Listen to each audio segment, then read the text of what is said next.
What would you do if they mocked your precision, called your focus weakness, laughed at your steady hands? Miles Baldwin adjusts her rifle scope for the 100th time this morning. The Fort Braxton shooting range echoes with the casual chatter of weekend warriors, corporate executives playing soldier tourists, gripping rental weapons like they're holding live snakes. She breathes, exhales, finds that space between heartbeats where the world goes silent. The rifle in her hands is nothing special. Standard issue AR-15. Black polymer stock. Basic optics. The kind of weapon any civilian can buy at any gun store in any strip mall. But Miles holds it like it's made of prayer. Her stance is perfect. Feet shoulder-width apart. Weight distributed. Cheek welded to the stock. Trigger finger resting not on the trigger but along the frame until the moment demands precision. The other shooters notice. Roman Walsh leans against the partition between lanes 3 and 4. His custom rifle cost more than most people's cars. Chrome barrel. Competition trigger. Scope that could spot a dime at 300 yards. He watches Miles with the kind of smile that cuts glass. You see her setup? He says to his friend Finn McKenzie. Basic bitch rifle. Walmart scope. Probably shoots like my grandmother. Finn laughs. The sound carries down the firing line like a slap. Miles doesn't turn. Doesn't acknowledge. Just settles deeper into her stance. The target downrange is a simple paper silhouette. Black outline against white background. 100 yards. Child's play for anyone who knows what they're doing. Miles knows that she's been coming here every Saturday morning for 3 months. Always the same lane. Always the same time. Always alone. The range master Piper Monroe watches from behind the safety glass. She's seen Miles shoot. Knows what those steady hands can do. But she also knows the politics of places like this. The unspoken hierarchies. The way money talks louder than skill. Roman Walsh pays for premium lane time. Brings clients here to impress them with his collection. His membership fee keeps the lights on. Miles pays by the hour. Brings her own targets. Sweeps up her own brass. The difference matters more than it should. Roman chambers around. The bolt slides home with expensive precision. He settles into position and fires. The shot rings out. Sharp. Clean. Authoritative. Downrange. His target shows a neat hole 2 inches left of center mass. Not bad. He announces to no one in particular. Just getting warmed up. Miles chambers her. Round. The sound is identical, but somehow quieter. Like she's trying not to disturb the morning air. She settles. Breathes. Finds that space. The shot when it comes sounds different. Not louder. Not softer. Just focused. Downrange. Her target shows a hole, so perfectly centered it looks like the paper was born with it. Roman glances over. His smile falters for just a moment. Then returns twice as bright. Lucky shot, he says. Loud enough for everyone to hear. Miles doesn't respond. Just ejects the spent brass. Catches it in her palm. Slides it into the small pouch at her belt. She chambers another round. This is when the real mockery begins. Roman nudges Finn. Points at Miles's rifle. Look at that ancient scope. Probably from the 80s. My optics cost more than her entire setup. Finn examines his own weapon. A precision rifle with a barrel that cost $3,000. Custom stock. Match-grade trigger. The kind of rifle that wins competitions. He sights downrange. Fires. His shot clips the edge of the 10 ring. Close, but not perfect. Meanwhile, Miles fires again. The sound is becoming familiar now. That quiet authority. That focused precision. Her second shot goes through the same hole as the first.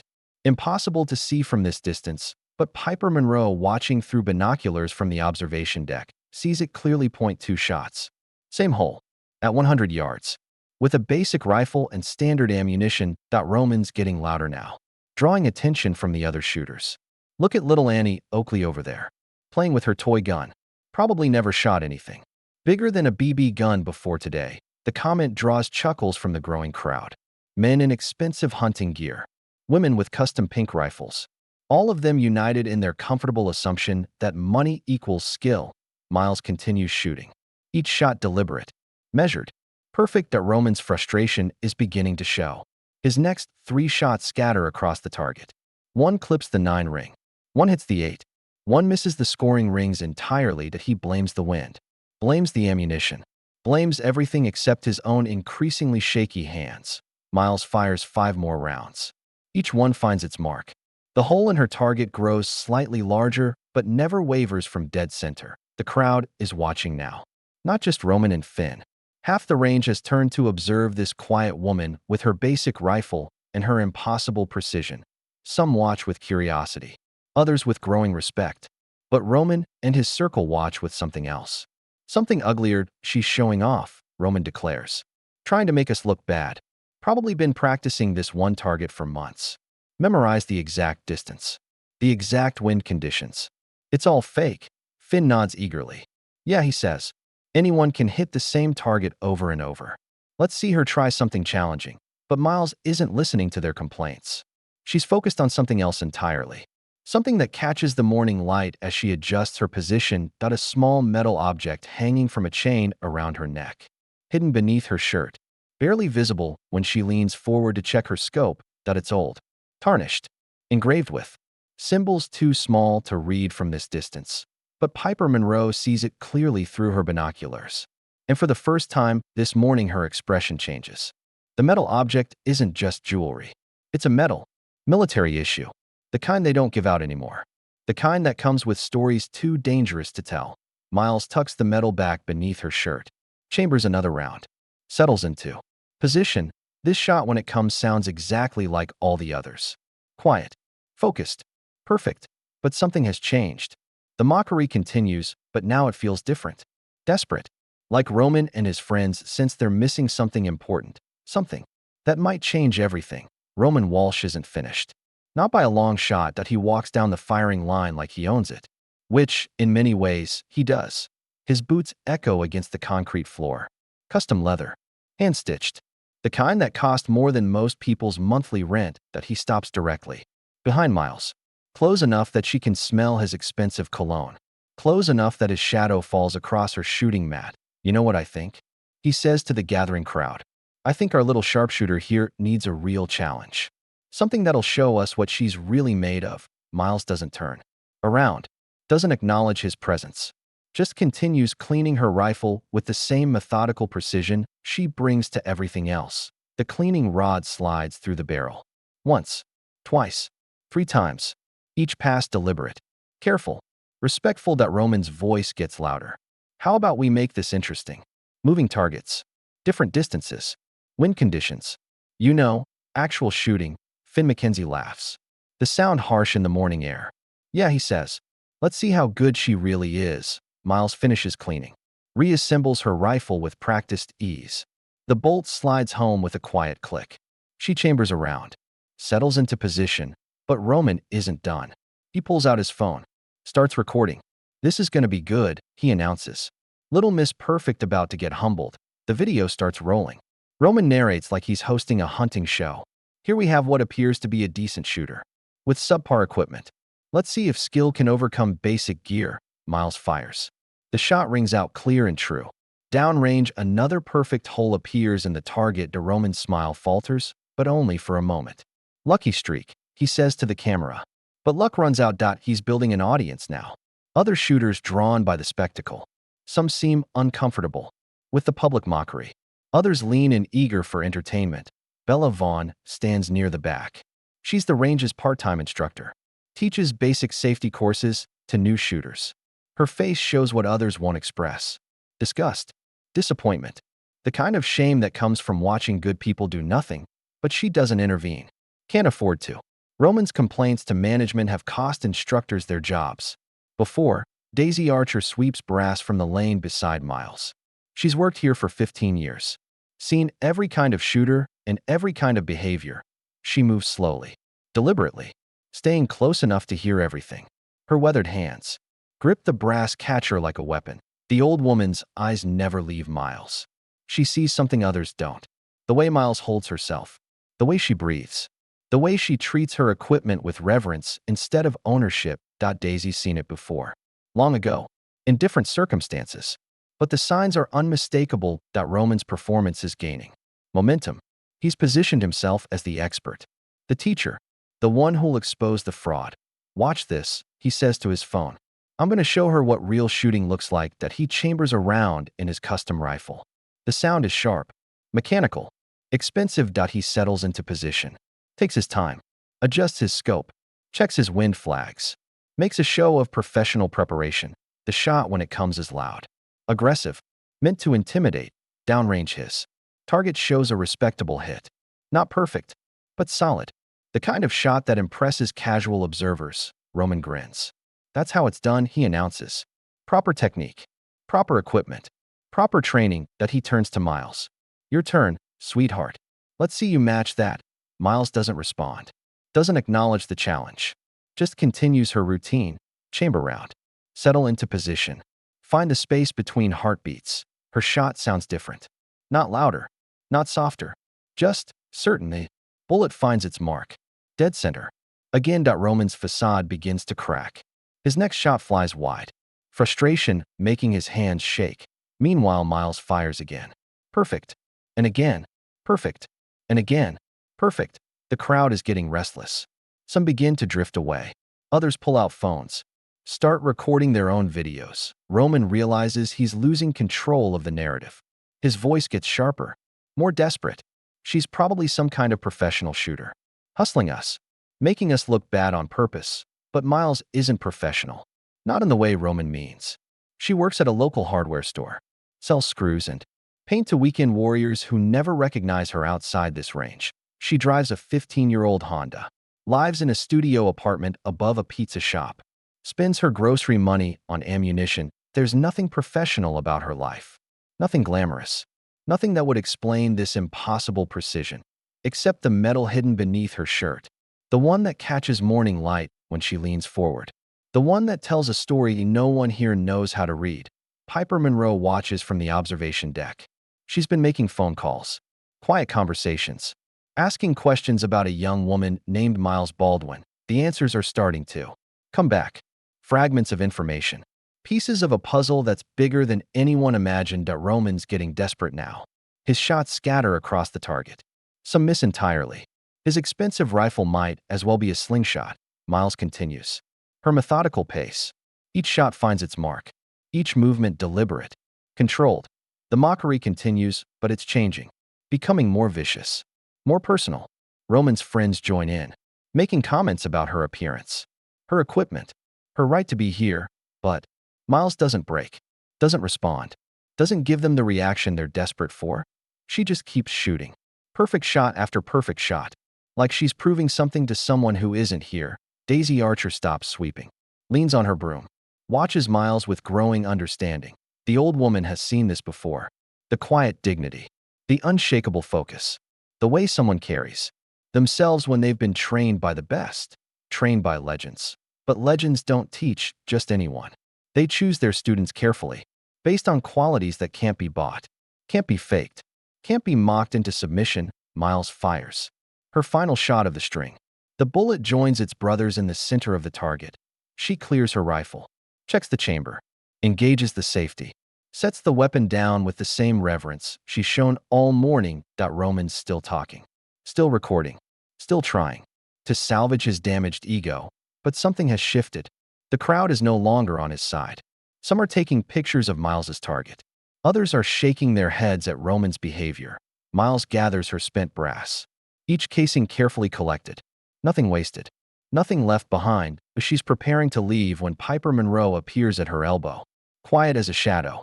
Urgent as a prayer. We need to talk, Piper says. About that medal you're wearing. About who taught you to shoot like that. Miles looks up. For the first time all morning her composure wavers. Just slightly.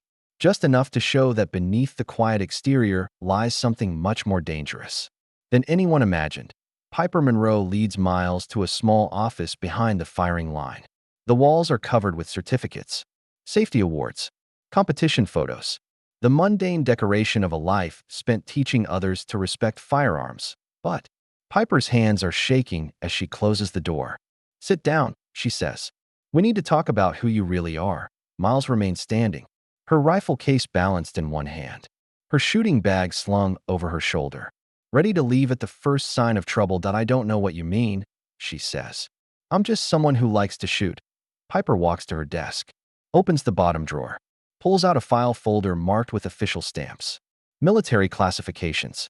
The kind of paperwork that comes with serious consequences. I made some calls, Piper says. Asked some questions about a young woman named Miles Baldwin. About her service record. About her training. Miles's face doesn't change, but her hand moves. unconsciously to her throat, to the metal hidden beneath her civilian clothes. The file folder hits the desk with a soft thud. Inside are photographs, documents, records that tell a story no one was supposed to know. Miles Baldwin, age 24, former Marine Corps Scout sniper, honorably discharged after 3 tours in Afghanistan. Confirmed kills, classified. Training instructor, Gunnery Sergeant John Viper Morrison. The name hangs in the air like gunpowder smoke. Piper's voice is barely a whisper. Viper Morrison, the most decorated sniper instructor in Marine Corps history. The man who trained the trainers, who only accepted the best of the best. Miles's composure finally cracks. Not completely, but enough to show the pain hiding beneath. He's dead, she says. Killed in action 18 months ago. Improvised explosive device. Convoy ambush. He was training Afghan forces when it happened. The metal emerges from beneath her shirt. Tarnished silver, engraved with symbols that few people would recognize. The Viper's Personal Marksmanship Award, given only to students who achieved perfect scores in every category. He gave me this the day I graduated from sniper school. Said it was for shooters who understood that precision isn't about the equipment. It's about the person behind the weapon. Piper stares at the metal. She's heard stories about Viper Morrison, legends passed down through military circles, about his impossible standards, his legendary precision, his ability to spot natural talent in the most unlikely places. Outside the office, Roman Walsh is still performing for his shrinking audience. His voice carries through the thin walls, still mocking, still diminishing, still trying to tear down what he doesn't understand. She's probably never even been in the military, he says. Probably learned to shoot at some civilian course. Basic training for weekend warriors. Miles hears every word. Her jaw tightens.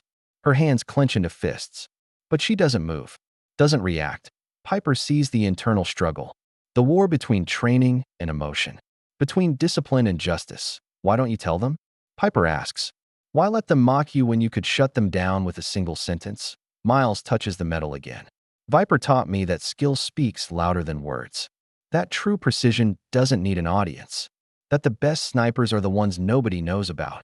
But there's something else. Something deeper. A pain that goes beyond military service. Beyond lost mentors. Beyond the weight of hidden medals. That I came here to feel close to him, she says. To practice the way he taught me. To honor his memory by maintaining the standards he set. Her voice breaks just slightly. He used to say that every shot is a prayer. That every target is a promise to be better than you were the day before. The mockery outside is getting louder, more personal. Roman has gathered a new audience. Fresh meat for his performance, but she's probably never shot anything more challenging than paper targets. Probably never had to make a shot that mattered. The words hit Miles like physical blows. Each one a betrayal of everything she's sacrificed, everything she's lost. Piper watches the young woman struggle with restraint, with dignity, with the kind of quiet strength that comes from facing death and choosing to protect others. Before we continue, comment where you're watching from. Are you someone who's served? Someone who understands the weight of hidden sacrifice? Miles stands up, adjusts her rifle case, checks her watch. I should go, she says. This was a mistake. I shouldn't have come here. But Piper doesn't move from the door. No, she says. Running away won't honor his memory. It won't teach these people anything. She pulls out her phone, makes a call. Brief, urgent, professional. Yes, she says to whoever answers. I need you to bring the display case. The one from the back room. The one with Viper Morrison's personal effects. Miles goes rigid. What display case? What effects? Piper's smile is sad but determined. Your mentor was famous in military circles. After he died, the Corps sent some of his training materials to civilian ranges. Educational purposes. Legacy preservation. She walks to the window, points toward the main building. We have his original training manual, his personal rifle, his marksmanship records, and photographs of every student he ever trained. Miles's face has gone pale. You have photos of his students? Including you, Piper says. Including the ceremony where he presented that medal around your neck. Including the newspaper article about the youngest female to ever graduate from his program. Outside, Roman's voice reaches a new pitch. Probably never served a day in her life. Probably doesn't know the first thing about real shooting. About sacrifice. About what it means to put your life on the line for your country. Miles's hands stop shaking. Her breathing becomes controlled, measured, the way Viper taught her to prepare for the most important shot of her life. She looks at Piper. When? She asks. When will the display case be ready? Piper checks her watch. 20 minutes. Just enough time for you to show them what real precision looks like. Miles nods. Picks up her rifle case. Adjusts the metal beneath her shirt. Walks toward the door. Then she stops. Turns back. Will you tell them who trained me? She asks. Will you tell them about Viper? Piper's smile is fierce. Proud. Protective. I'll tell them everything. Every detail. Every achievement. Every sacrifice. Miles opens the door.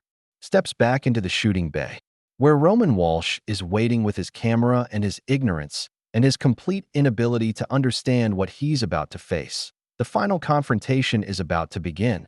Miles walks back onto the firing line with different energy. Not anger. Not vengeance. Something quieter. Something deadlier. Purpose. Roman Walsh sees her coming. His phone still recording. His audience still gathered. His confidence still intact. Well, he says. Little Miss Perfect is back. Ready for another round of beginner's luck? Miles sets down her rifle case. Opens it with practiced precision. Each movement deliberate. Ceremonial. Like she's preparing for something sacred, the rifle emerges from its foam cradle. The same basic weapon she's been using all morning. But now it looks different. Not like equipment. Like an extension of her soul that Roman's friend Finn steps forward. Camera phone ready. This is going to be epic, he says. Total humiliation, but something has changed in the atmosphere. Other shooters are watching now, not with casual interest. With growing awareness that they're witnessing something important, Miles chambers around. The sound echoes through the suddenly quiet range. Even the ventilation system seems to hold its breath. She settles into position. Feet planted, body aligned, cheek welded to the stock.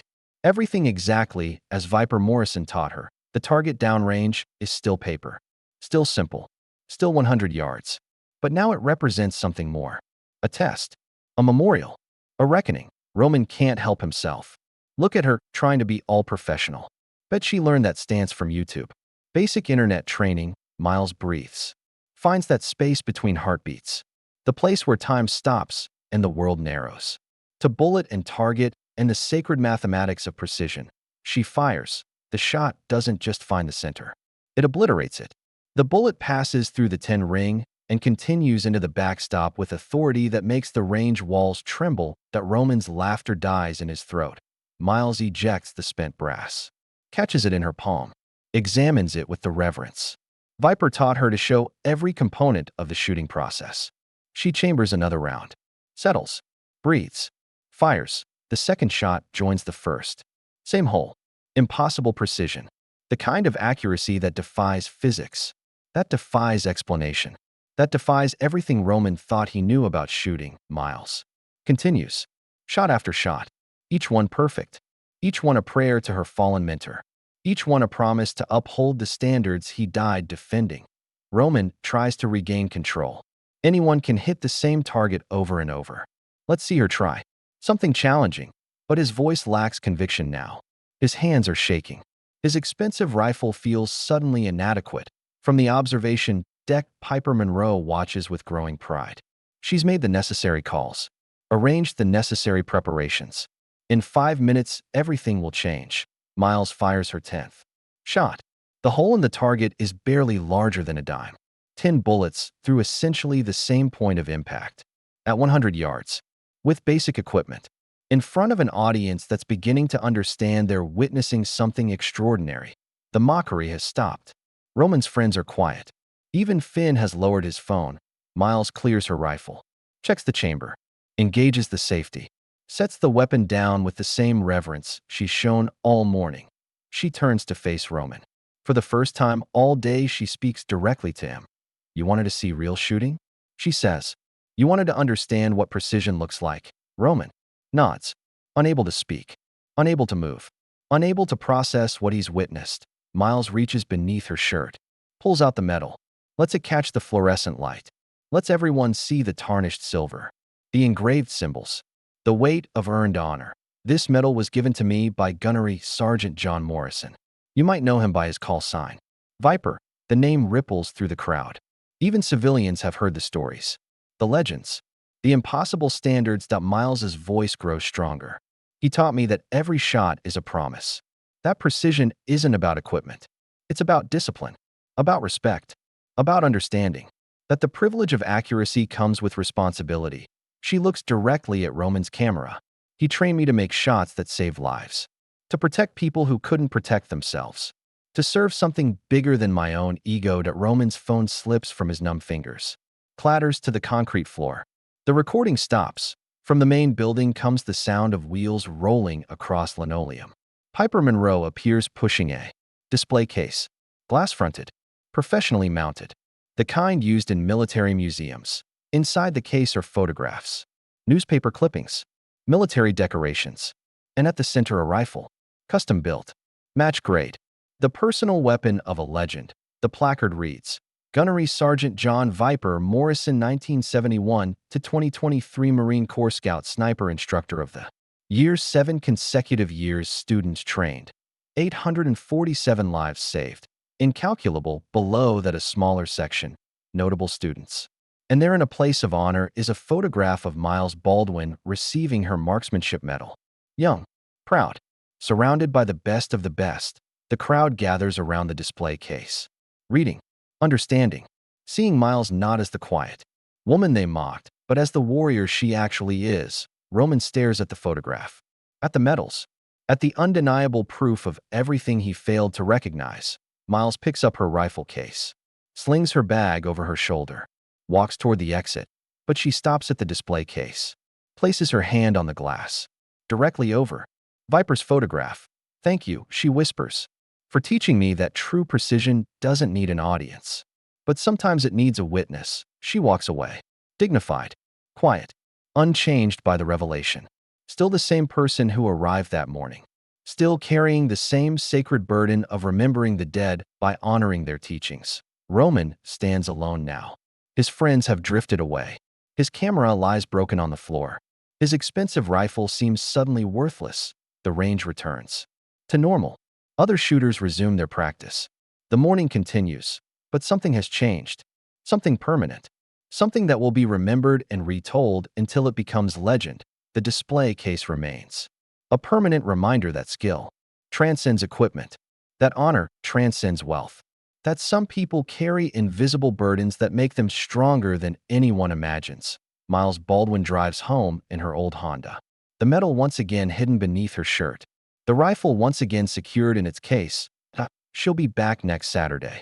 Same time, same lane, same quiet dedication to the memory of the man who taught her that every shot is a prayer.